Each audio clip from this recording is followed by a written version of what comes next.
Fierce fighting is continuing in the Gaza Strip. Israel's military says it has carried out aerial strikes on over 300 Hamas targets in the past 24 hours.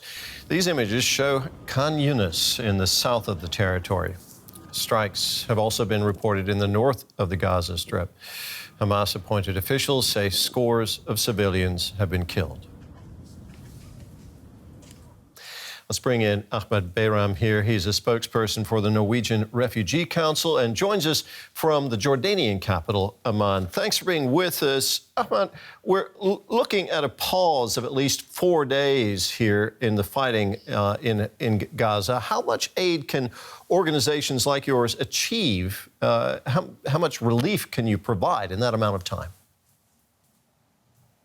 Good morning, Terry. Not much. The answer is we have been, even, during these, as we speak, we are delivering aid on the ground, however, very limited in our capacity, in our ability to move around shelters. We do manage 3 sites where we have hundreds of people who have taken shelter. We're providing hot meals and, some water for people and some cash assistance for people.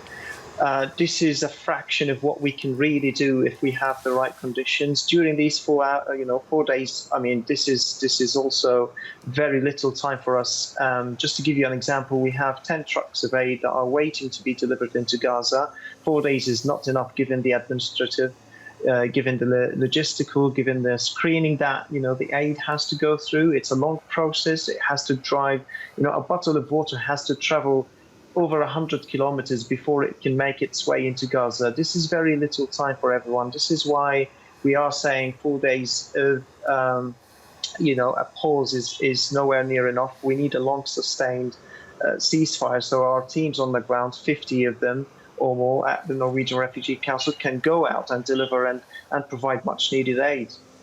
Talk to us more about delivering that aid, because we can get maybe a few hundred trucks into Gaza during this pause in the fighting, but it has to be distributed. What's your plan for distributing the aid that does get into Gaza?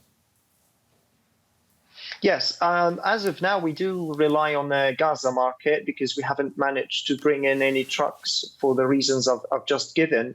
It has been very complicated, and a very low volume of trucks compared to the actual needs has been able to pass through.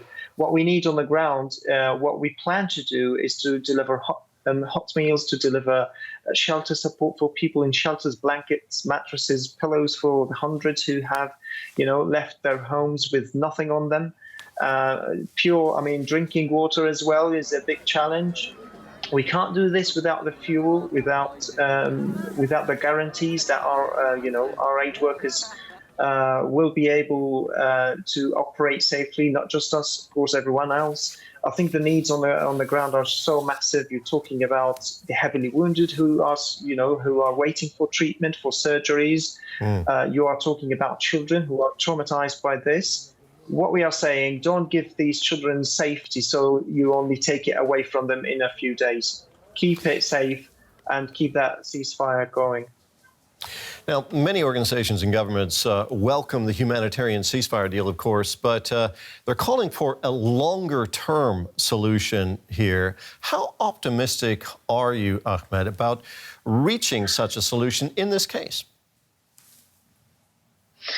I would say it seems that the political will has managed to achieve a breakthrough. It looks like pressure has been exerted on all sides to come to an agreement to release hostages and to bring aid in. What does stop it from? What does stop these, big powers from achieving a long ceasefire? I think with the right political will, we can come to an agreement. We appeal to the US, to the EU countries, and also to Arab countries in the Gulf, and to Egypt to continue that pressure, because clearly, that it has worked this time. We have been able to put civilians' interests here, but not very long. What we need is that these powers continue to exert, with diplomacy, their pressure on the countries, on Israel, obviously, and on the armed groups in Gaza to agree to a longer ceasefire. We are hopeful. We never lose hope in humanity. again, we're saying children, think of children and think of their families, of the thousands who have been killed. They deserve, they deserve some safety and sense of normality now. Ahmed, thank you very much for talking with us. That was Ahmed Bayram from the Norwegian Refugee Council. Thank you. Israel says it's not expecting any hostages to be released by Hamas before Friday. The country's national security advisor said a deal with the militant group has been delayed, although the reason why remains unclear. An agreed pause in fighting in Gaza is also on hold, with Qatar, who has played a key role in these negotiations, saying an announcement about the temporary truce could come within the next few hours. Here's the Israeli Prime Minister Benjamin Netanyahu. I just spoke with President Biden again. I thanked him for working at my request with the brokers to achieve a significant improvement of the deal, and indeed such an improvement was achieved. The combination of military effort and political effort provided the conditions for the return of our abductees. I believe this combination will also allow the release of additional abductees in future stages. Our special correspondent, Ea Ibrahim in Jerusalem, has more on why the truce and hostage release deal have been delayed. Well, it seems that it has to do with logistical issues. A White House spokesperson has said that the final details are still being worked out. And we don't have any sort of confirmed further explanation as to why this delay. Important to note that while this delay is disappointing, it's not completely unexpected. Officials have been saying since the beginning of the negotiations of this deal that this kind of thing is done only when it's done, just because there are so many moving parts to a deal like this. And so in the grand scheme of things, if the deal actually ends up being successfully implemented, this should be a minor delay. And remember, even if and once the deal hopefully starts being implemented, there could still be bumps along the road. Then we're not expecting all of the hostages to be released at once. They are indeed expected to be released in batches, contingent with a 4-day ceasefire. And it could happen that one or both parties, for whatever reason, violates that ceasefire. And so we can expect also that this is not going to be 100% smooth. How important is this deal, Ea, for both the Israeli government and Hamas? Hugely important for the Israeli government that has been coming under increased pressure and has been indeed the subject of growing anger at the perceived lack of action to bring back the hostages since they were taken on October 7th by terrorists. There's also a sense that the prime minister himself is was coming under pressure to do something to bring back the hostages. For Hamas, this is, as a militant fighting group on the ground, a truce gives them perhaps time to regroup, which is actually one of the criticisms of this deal coming from a very vocal right-wing minority within the government who were opposed to the deal, saying that it actually plays into Hamas's advantage because it gives them time to regroup. There's also the people in Gaza who stand to benefit from this ceasefire, as the ceasefire also means that hundreds of trucks of aid will be coming into the Strip. This is much needed after more than 40 days of near constant bombardment. That was DW's special correspondent, Ea Ibrahim, speaking to me earlier from Jerusalem.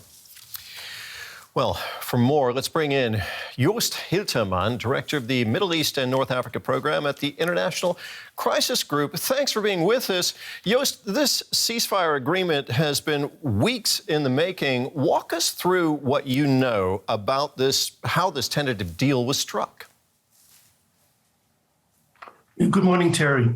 Yes, the deal was discussed almost from the beginning, after October 7th, once it became clear that Hamas and other groups had taken Israeli hostages. Qatar, which hosts the political bureau of Hamas in Doha, immediately presented itself as a mediator, between Hamas and Israel. Egypt has also taken on that role, being the neighboring states to the Gaza Strip. But there were many problems along the way. One of them was that at one point there was a deal that was almost in place, negotiated by the head of the Mossad, David Barnea, in Doha, with the other side, and then Prime Minister Netanyahu decided to launch the ground invasion, and that puts that deal to an end. So now we are many weeks later into the bombardment of Gaza, and there is now talk again of a deal. I think, as your correspondent rightly pointed out, the Prime Minister has come under huge pressure, mounting pressure from the families of the hostages to come to a deal and to implement it. And he's going to do it. I think it's clear we face some procedural hurdles, but nothing, or logistical hurdles, but nothing politically serious. From the Palestinian side, the situation is beyond desperate. We've seen now in the last 24 hours an escalation of the Israeli bombardments in the southern Gaza Strip, where most people have fled, with at least 100 people killed just over the last 24 hours. So the situation is really terrible, and people are desperate for a pause that would allow aid to come in and for people to find maybe somehow a safer place to go to. But really, frankly, there is no such thing. Now, the outlines of the deal, we have those, and it suggests that 50 prisoners or 50 hostages being held by Hamas in Gaza would be released in exchange for about 150 Palestinian prisoners being held in Israeli jails. What do you know about those prisoners who might be released as part of this deal? I haven't seen the list, and so I don't know exactly who is going to be included. But Israel has hundreds, if not thousands, of Palestinian prisoners, many of whom have been arrested and some, in many cases convicted, but there's also many who have not been convicted for very minor offenses and some for very major ones. All having to do with the Palestinian struggle against the military occupation. Because, as you know, Palestinians have been under military occupation for the last 56 years and are rejecting it. So, but it can be stone throwing, it can be raising slogans, it can be spitting at soldiers who are on patrol, it can be any number of things. And of course, many of them are children, meaning under 18, who have been arrested along with many women. So I think this is the first batch. Down the line, in exchange for the release of other Israeli hostages, there could be others. Okay. Jos Hirteman from the International Crisis Group, thank you very much for speaking with us today. Thank you. The hostage release delay means the agonizing wait goes on for the families of those being held by Hamas. Many have maintained constant pressure on Benjamin Netanyahu's government to make sure that the release of the loved ones is a main priority. DW's Ben Fazulin reports from Tel Aviv, where some relatives are holding a permanent vigil.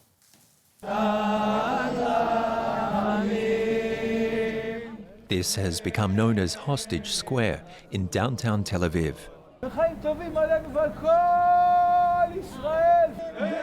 A place of prayer and hope that this first partial hostage deal happens. I have hope, and I don't have hope the same size, because I don't trust Hamas. I don't trust. As long as we get a few, I mean, it's better than none. And that tiny certainty of life and people coming back, I think, is a huge signature of hope and is a huge gain for us. But it's horrifying that it's not everyone. Women and children only. As one of the young men captured, Alon Ohel won't be coming home yet. His mother set up this piano on the square. Music is part of his life. He's been playing for when he was 9 years old. What's that feeling like, having people down here every day playing the piano for your son? It's amazing. It gives us a lot of hope. It's a hard time. It's not easy. A symbol of the agonizing wait. An empty banquet table for the 240 hostages. In every part of the square, reminders of the struggle to get them all home. The message too from the Israel Ballet. We want them back. We want the people back as soon as possible.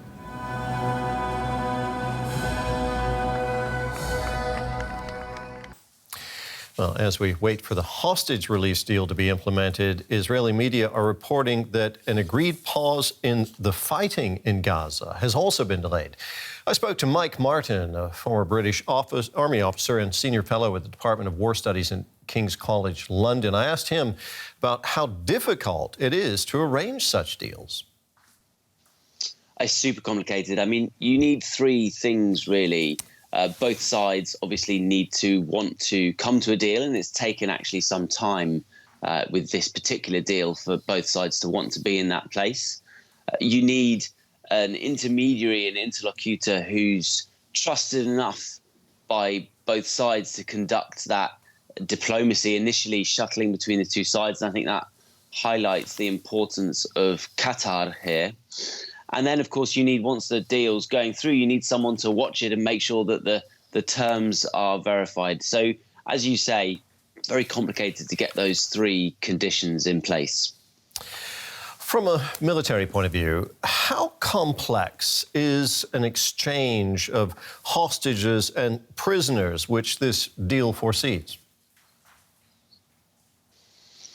Again, very complicated. And, you just said in your package there that the deal's been delayed. The concerns that I would have would be around spoilers to the deal. So you've arranged this deal, you're going to have a ceasefire and you're going to trade prisoners. But there will be people, I'm thinking particularly on the Hamas side, who don't actually want a ceasefire. Perhaps they've lost someone they've been fighting with and they want to scupper that deal. There are also other factions within Gaza, so Palestinian Islamic Jihad. No mention has been made of them, whether they were party to this deal. So they may not want a deal either. So the big problem now that we move into the implementation phase is actually about stopping other parties who either deliberately or by accident want to scupper that deal and they start the hostilities again. Yeah, important point to keep in mind that there are other parties involved here. The Israelis have previously rejected calls for a truce, claiming it would only benefit Hamas. Are they still concerned, Mike, that Hamas could exploit a truce for their own advantage?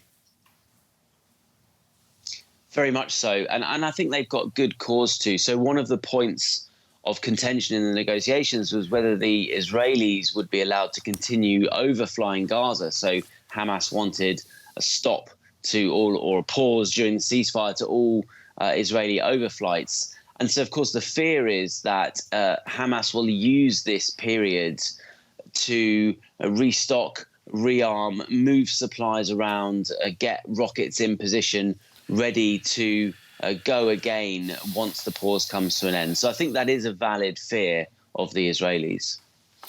Now, Israel's Prime Minister Benjamin Netanyahu says the war against Hamas is not over despite this deal. Should we expect the Israeli military then to simply pick up where it left off when the anticipated truce is over?